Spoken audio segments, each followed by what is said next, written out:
नमस्कार, आप सभी का बहुत बहुत स्वागत है आपके अपने चैनल ज्ञानोदय में। जैसा कि आप सभी लोग जानते हैं कि 30 नवंबर को यूजीसी नेट हिंदी का जो एग्ज़ाम डिक्लेयर हुआ है उसकी तैयारी हम सभी लोग कर रहे हैं। और उसमें मैंने आपको एक सीरीज़ स्टार्ट की है, जिस सीरीज़ में मैं भाग 1 आपको दे चुकी हूँ। इसमें 50 क्वेश्चंस की सीरीज़ में आपको रोज़ाना दूँगी और उसमें आपके हिंदी नेट का जो पाठ्यक्रम है उसके अनुसार मिश्रित प्रश्न में मैं आपको दूंगी। तो मिश्रित प्रश्नों की तरफ हम चलते हैं। तो आज मेरा ये भाग 2, इसमें मैं आपको 50 प्रश्न दूंगी। ठीक है, सिलेबस के अनुसार हम लोग आगे बढ़ रहे हैं और सभी क्वेश्चन मिश्रित होंगे। इसमें आपको स्थापना तर्क के प्रश्न और मिलान प्रश्न और इसके अलावा आपको जो है जो आपके क्रमानुसार लगाने वाले प्रकाशन वर्ष आदि के जो प्रश्न हैं जन्म तिथि के अनुसार, ये भी मैं आपको मिलेंगे। तो हर तरीके के प्रश्न आपको मिलेंगे। तो चलते हैं हम प्रश्नों की ओर। ठीक है, तो देखिए, अब हमने 50 तक प्रश्न कर लिए थे। तो अब जो हमारा आज प्रश्न है वो है 51। निम्नलिखित में से अवधि का विकास किस भाषा से हुआ था? तो देखिए, अवधि का विकास मैं आपको पहले ही बता चुकी हूँ। अवधि जो है ये पूरब की भाषा है। ठीक है, और ये शौरसेनी, मागधी, नागर या अर्धमागधी में से किस अपभ्रंश के अंतर्गत आती है? तो वास्तव में जो अवधि है ये आती है अर्धमागधी में। ठीक है, अवधि किस में आती है?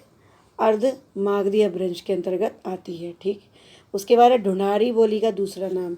तो ढूंढारी मैंने आपको बताया था कि ढूंढारी जो है, अगर आपने मेरा वीडियो देखा होगा तो ढूंढारी जो है वो जयपुर की बोली है। ठीक है, जयपुर की बोली को ढूंढारी कहा जाता है। तो इसका मतलब इसका ऑप्शन जयपुरी सही होगा। उसके बाद जो नेक्स्ट क्वेश्चन है आपका वो है, इनमें से कौन सा कथन गलत है? ठीक है, हमें गलत कथन छांटना है। तो हम गलत कथन पढ़ते हैं। बोली का क्षेत्र भाषा से बड़ा होता है। ठीक है, सबसे पहला कथन है कि बोली का क्षेत्र भाषा से बड़ा होता है।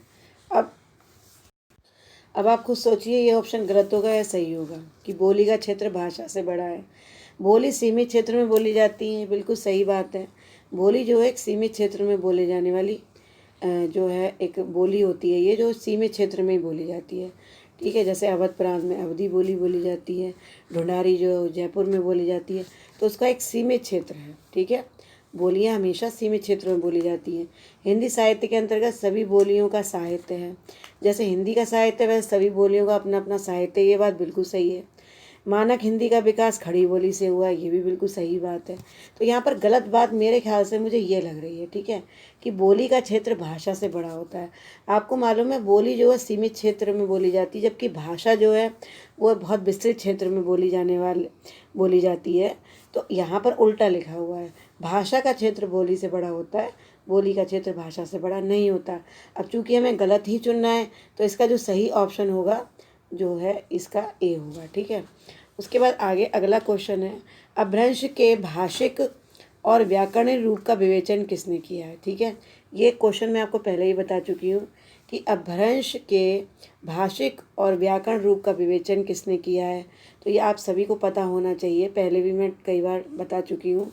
तो ये किया है हेमचंद ने। और हेमचंद ने क्या लिखा था? शब्दानुशासन। ठीक है, आपको पता है इनके ग्रंथ का नाम जो शब्दानुशासन ग्रंथ था, जिसमें इन्होंने अपभ्रंश का भाषिक और व्याकरणिक रूप का विवेचन किया है। ठीक है, उसके बाद आगे चलते हैं। फिर निम्नलिखित में से कौन सा जोड़ा गलत है? अब हमें गलत जोड़ा छांटना है। तो देखिए, भाषा योग वशिष्ठ राम प्रसाद निरंजनी की, ये बिल्कुल सही बात है। राम प्रसाद निरंजनी ने क्या लिखी थी? भाषा योग वशिष्ठ लिखी थी, ये बिल्कुल सही बात है। ठीक है, उसके बाद सदल मिश्र ने नासिकेतोपाख्यान लिखी, ये भी बिल्कुल सही है। लल्लू लाल ने प्रेम सागर लिखी, ये बिल्कुल सही है। लेकिन मुंशी सदासुख लाल ने रानी केतकी की कहानी लिखी, ये गलत है। रानी केतकी की कहानी जो है ये किसने लिखी थी? ये लिखी गई थी इंशाअल्लाह खां के द्वारा। ठीक है, तो इसका मतलब हमारे पास जो हमारा सी ऑप्शन है वो असंगत है और हमें असंगत ही छांटना है। ठीक है, उसके बाद चलते हैं 56 नंबर के क्वेश्चन पर। ठीक है, 56 नंबर का जो हमारा क्वेश्चन है वो मैं आपको दिखाती हूँ अभी। तो अब हम चलते हैं क्वेश्चन नंबर 56 की ओर। तो देखिए क्वेश्चन नंबर 56 में हमें क्या दिया है, दक्षिण भारत हिंदी प्रचार सभा की स्थापना किसके द्वारा की गई। तो दक्षिण भारत हिंदी प्रचार सभा की स्थापना राजगोपालाचारी, डॉक्टर राधाकृष्णन, महात्मा गांधी या अम्बेडकर। तो इसमें जो सही आंसर है वो है वास्तव में सी, यानी महात्मा गांधी। महात्मा गांधी ने दक्षिण भारत हिंदी प्रचार सभा की स्थापना की थी। निम्नलिखित में से कौन सा मेल उचित नहीं है। 57वें क्वेश्चन में हमें उचित नहीं छांटना है, जो उचित नहीं है। ब्रजभाषा खड़ी बोली, ये मेल कैसा है। अवधी बघेली, मारवाड़ी छत्तीसगढ़ी और भोजपुरी मैथिली। तो इसमें से कौन सा मेल उचित नहीं है। अगर आप देखेंगे, देखिए ब्रजभाषा खड़ी बोली ये पश्चिमी बोली के अंतर्गत आती हैं, ये बिल्कुल सही है, दोनों का मेल बन रहा है।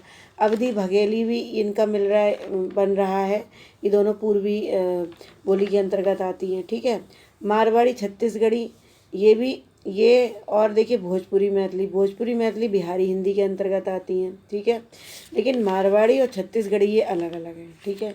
मारवाड़ी जो है पश्चिमी हिंदी के अंतर्गत आती है, तो ये छत्तीसगढ़ी और मारवाड़ी ये कुछ अलग दिख रही हैं। तो इसका जो ऑप्शन होगा वो होगा सी। ठीक है। उसके बाद आगे चलते हैं। अगला प्रश्न है, राजभाषा आयोग का गठन किस वर्ष किया गया था। ठीक है। 1950 में, 1955 में, 1960 में या 1976 में। तो देखिए राजभाषा आयोग का गठन जो किया गया था ये आपका 1955 में किया गया था।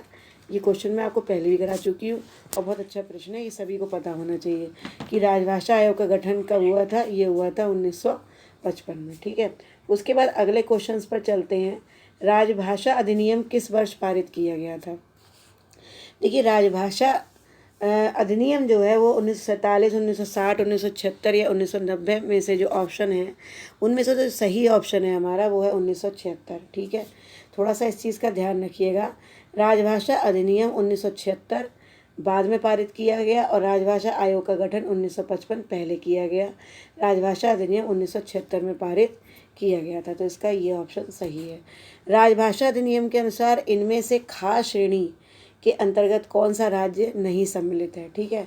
अब ये देखिए राजभाषा अधिनियम के अनुसार कुछ वर्ग बना दिए गए हैं, कुछ श्रेणियां बनाई गई हैं काखा गा करके, तो उसमें कुछ राज्यों को सम्मिलित किया गया है।